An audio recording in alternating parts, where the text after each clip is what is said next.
Welcome to the Secret Art of Business. And today, my guest is Shannon Brown. She is the CEO and founder of Centric. And you really do a lot. I pulled up your website and it is, you cover a lot. And I think it's so fantastic. And I want you to really kind of explain, being in your position, how did it start and what do you do there? Hi, Catherine. Thank you so much for having me. As you mentioned, I'm the CEO of Centric, and we are a full service advertising and marketing agency. And we help businesses that are trying to reach their specific target market with different advertising and marketing tactics and help share their message about their product, service, event, or program that they might have. And how long have you been in business? So we are going to celebrate 16 years in August. Yeah, very exciting. And Centric came about actually last summer. We did our own rebrand on the agency, which was very interesting because what we do for clients, we did for ourselves last year. So it was very interesting and really enlightening and inspiring because the team all participated in that. I would imagine because I'm going to guess 16 years ago, it probably started almost as a very different business. I know mine did because I have a staffing and recruiting company and we place marketing people. But 18 years ago, it was just copywriters and graphic designers. I mean, that's all we did. And then the web exploded and changed everything. So, how was it for you when you first started? Well, 16 years ago, I was at my kitchen table. Oh, And that's how it perfect. started. And I was consulting, and as consulting clients on different marketing efforts and communication tactics, advertising, anything that they needed support on. And we just blew up. And so I started adding team members monthly, yearly, and here we are, going into our 16th year with 20 employees that are just creative rock stars. That is so fantastic. That's so great. Now, I know you didn't start being a CEO and founder. You were a kid at one time, like we all were. And so, of course, my favorite question is to ask people, what did you do as a kid to be creative or innovative or just to have fun? I love that question. I still feel like I'm a kid at heart. I'm very playful still. But the things that I love to do, so as a kid, I loved the holidays. I was the one that I always wanted to do the Easter egg coloring, the snowflake making for Oh, yes. Christmas. I wanted to carve the pumpkins. I always had the holidays meant so much to me because I come from a big family, but I always loved that creative aspect. And then in between that, one of the things that I loved to do was play games. Any game that I could get my hands on, I loved it because you had to be really clever and Hmm. creative on how you were going to win. And I love that. So to this day, we have a huge pantry full of games that we still play with, my family. That's so funny because, I mean, what better practice as a kid to eventually become a business owner than to start playing board games and figure out how to win? I feel like it's Yes. that Yeah, it's a lot of daily, strategy. You're just sitting there like, okay, my next move, I know. let's see what's going to be. What I need on the Monopoly. dice is a Monopoly five. was I the need best. a five for this next roll. It's so awesome. So true. Let me ask this though, because, and I don't, I just realized I probably should ask more entrepreneurs this question is what made you decide to start a business? Oh, You I said love you're at this the kitchen question too. table. I So what got you remember, to that table? yeah, I remember telling my mom by the time I'm 30, I'm going to start my own business. And she's like, Oh, "Okay, you can do wow. it." And yeah, so I had my mindset that's what was going to happen. So I was in radio at the time. I created all of the sales promotions and campaigns to help clients promote their products or services that they had, and I would also produce events at the station. And I just loved it. I loved everything about it. The thing that made me want to stop doing that was the station that I worked for. It was an amazing station, but it was the only thing we could offer the clients that we were talking to. Oh, And I knew interesting. there were so many other things we could be doing. And I felt like it was a disservice for me to be sitting at the table saying, this is your entire plan. This is what you should be doing. When I knew, gosh, they should be doing these events. They should be on TV. There was just Oh all my of God. these different opportunities, and that it just clicked. And I said, that's it. I am going to go help these businesses do marketing, whatever fits best for them. No cookie cutter, no one station. I'm going to help them pick the best mediums that will help achieve their goals. You just have like the perfect visionary entrepreneur mind. And that you're just constantly like, okay, but what if, let's just try this and just kind of Yep. see what happens. And, and you basically did it. So that's good for you. That is so great. And Yeah. it's still Thank you, you. which is Yeah. even great. You passed a number of milestones in business, which are just fantastic. All right. So you, you played your board games, you started your business, everything's going great, we'll say. And what do you do now that really still sparks creativity in you? Is it still involved in the business, or do you do something that's completely separate? Because you said you still play board games, which I love. Yep. So I what do. else do you do? Yeah. So, okay, don't laugh, but I love cartoons. So Oh, I I, love I love to watch cartoons. I love I cartoons too. think the yeah, the creativity and the animation and Mhm. I don't know, it just puts me in a happy place. It makes me laugh. I do a lot of photography, so I will go on walks and take pictures of nature, and that really helps stimulate my brain. I'm a big color person. Mhm. I love color, and as a kid, I actually used to go to the paint store and pick all these colors that I loved on the paint samples. And to this day, I still do that. I will walk past the wall where all the paint samples are, and I just Yes, stop yes. and embrace myself in all the color. I think color really helps amplify your creativity because it Mhm. just it gets my brain stirring, right, on ideas. So when I'm out walking in nature and I'm taking these photos, I'm always identifying where the colors are, where the blooms are with the flowers. We're in San Diego, so it's year round. We have blooms year round to be able to capture that. I mean, yeah, we could totally talk for hours on this because you have just described a lot of things that I do too. Like, I'll be over at the paint display because I just want to see what colors are pretty, and yeah, Right? and collect them, and because it just it affects your mood. And like you said, I didn't even think about it Yes. necessarily inspiring, but I think it does that too. It's like, what am I going to do with these? What can I create from this? But that's a really good thing. But the other thing I want to touch upon too is your love for cartoons. I need to ask Mhm. if you have a favorite. Oh gosh, I so old school, right? Because growing up, but the whole Bugs Bunny, Roadrunner, Absolutely. um, Yosemite Sam. I mean, those are my favorites. And then we have a daughter, and so as she was growing up, we were watching. I was having her watch those cartoons as well, Yeah. Well, and that's how she's going to I learn was about taking one. classical music. I mean, when you think about it, Yeah, how do we learn all right. about all that stuff? What's Bugs Bunny teaching us about Yeah, I that? actually think that the classic cartoons are much better, in my opinion, than the ones that are around now. I just think they were more action. There was a lot more Hmm. action, and I really liked the way that they looked, like just the look of the cartoons. Really, again, going back to that color, that brightness, the kind of Yes, like stuff that colors that maybe yeah, shouldn't even go together, but yet they look really cool.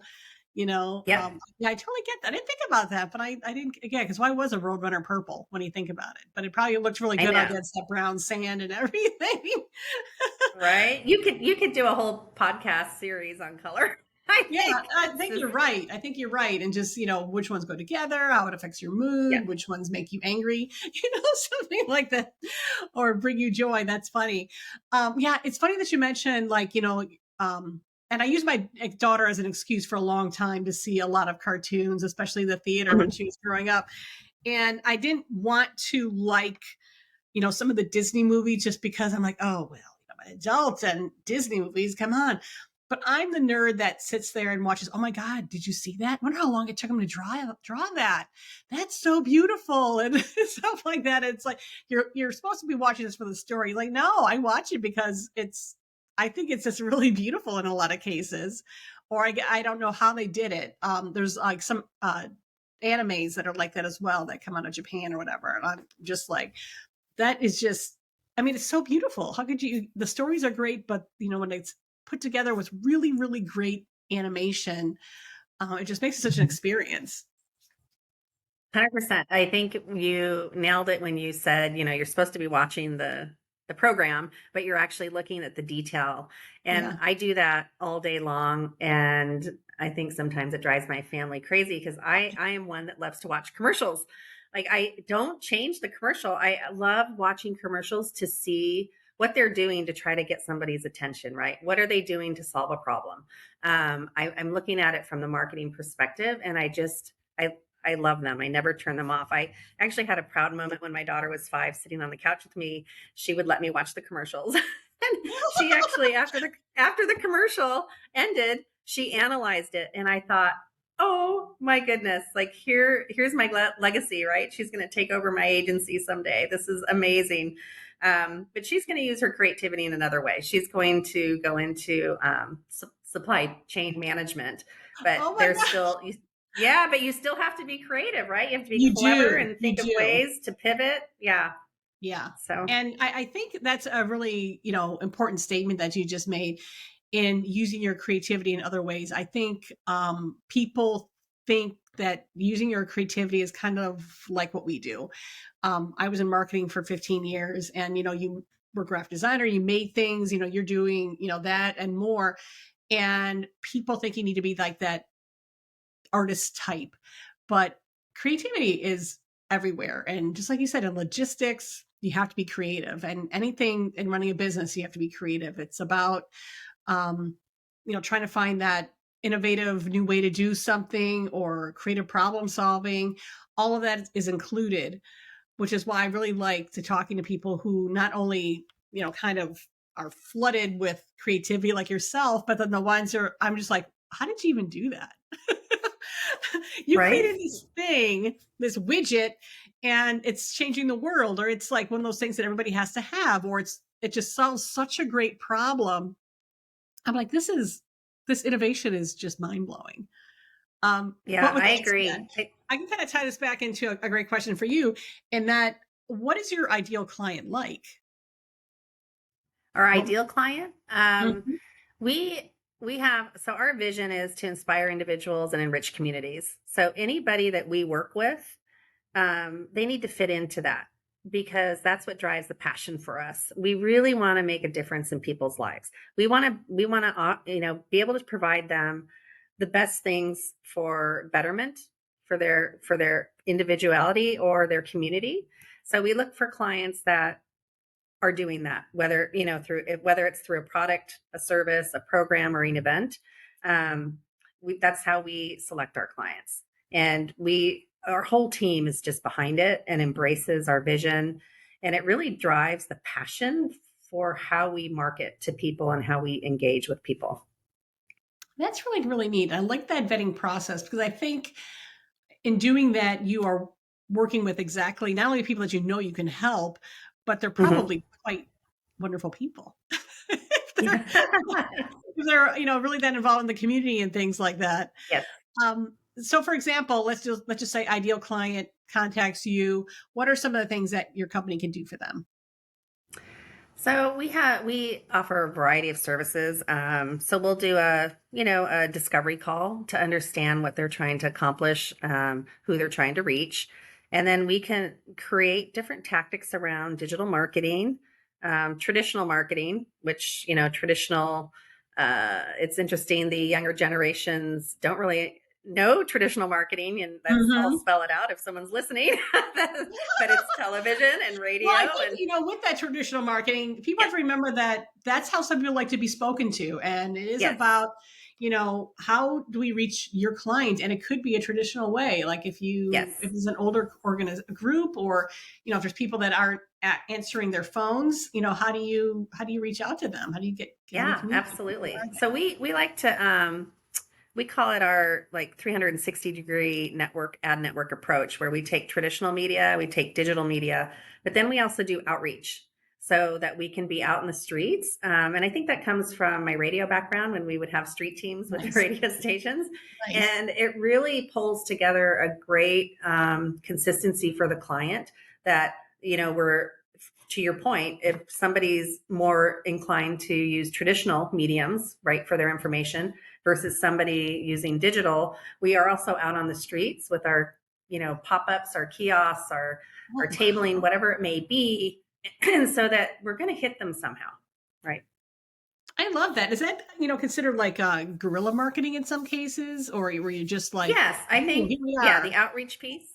Yeah, Yeah, absolutely. Yeah, that falls under PR, right? Through your social media, your organic, boots on the streets, like what we like to say.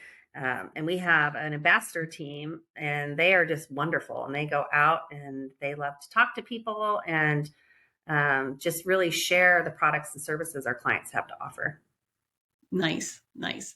All right, Uh, so I'm going to just circle back a little bit to what you do in your spare time, which was the cartoons and the photography. And is your photography just um, for walks, and the result is they're for you, or do you do anything else with your photography? Have you ever had a show, or have you thought about that? So, if I can go back to high school, I actually was in the state fair show in Oh Arizona, which my goodness, I love that. was pretty cool. Yeah, I staged this really cool shot with my friend in water in a fountain, and it was showcased, which was amazing for me. That is so Um, great. yeah, and so actually, my new project for photography is my latest. What I've done in the last year is with my dog Sony. She recently passed, but she was 14 and was walking slower, so we weren't really exercising. I was more getting her out for Mhm, her mhm. enjoyment. And so I had time to stop and smell the roses, really, so to speak. So I have a whole series of succulents and blooms that I have taken on all of Sony's walks.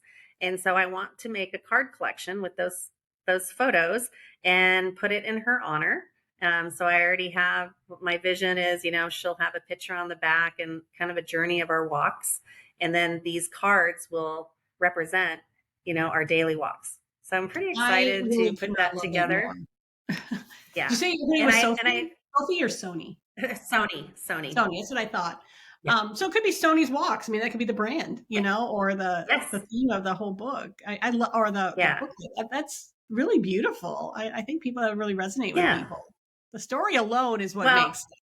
And then I know, right? And the I fact would that the actually love photography is to, probably awesome too.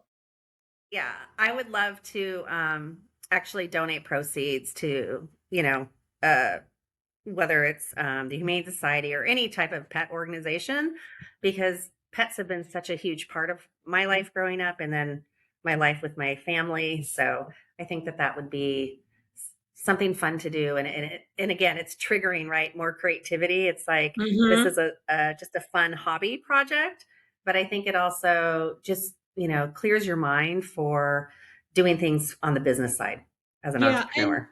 and while your business is, and I know mine to a degree is too, you really find out that it ends up being rewarding because you're helping people, you're changing lives, and Yes. you definitely with growing their business and things like that. But then there's always still something like I still got this thing over here, and for you it's like the pets, and it's like there's Hmm. still something that's kind of unexplored. I really really love that, and I think that is just not only just a really beautiful thing to do, but the direction you're going is it's just again just really lovely. Oh, And thanks. I do think as a business owner, you need other outlets, right? You yes, really yes, you shouldn't be working 24/7. You should oh be absolutely. working smart. You should have a team managed company, right? Where you're bringing in A players to really help you scale your business, and so that you can do other things and you can be innovative and reinvent and create for other opportunities outside your business for additional businesses. Well, you could not have said it better. So I think that that is a lovely way to wrap it up with that amazing piece of advice because, yes, 100%, I agree with everything you just said. Shannon, thank you so much for doing this. I really, really appreciate it. I will have all of your contact information in the notes to this podcast, and it will be on YouTube and Spotify and Google Podcasts so far. All your information will be there so people can get in touch with you if they want to get help with their branding or many other things that you do. But like I said, that there's a vast list. You have a great team that's going to do just the perfect thing for them, and you're going to go on and do some even more awesome things. So Yeah. thank you Thank so you, much. Catherine. Yeah. Thank you for having me. I really appreciate it. It was fun.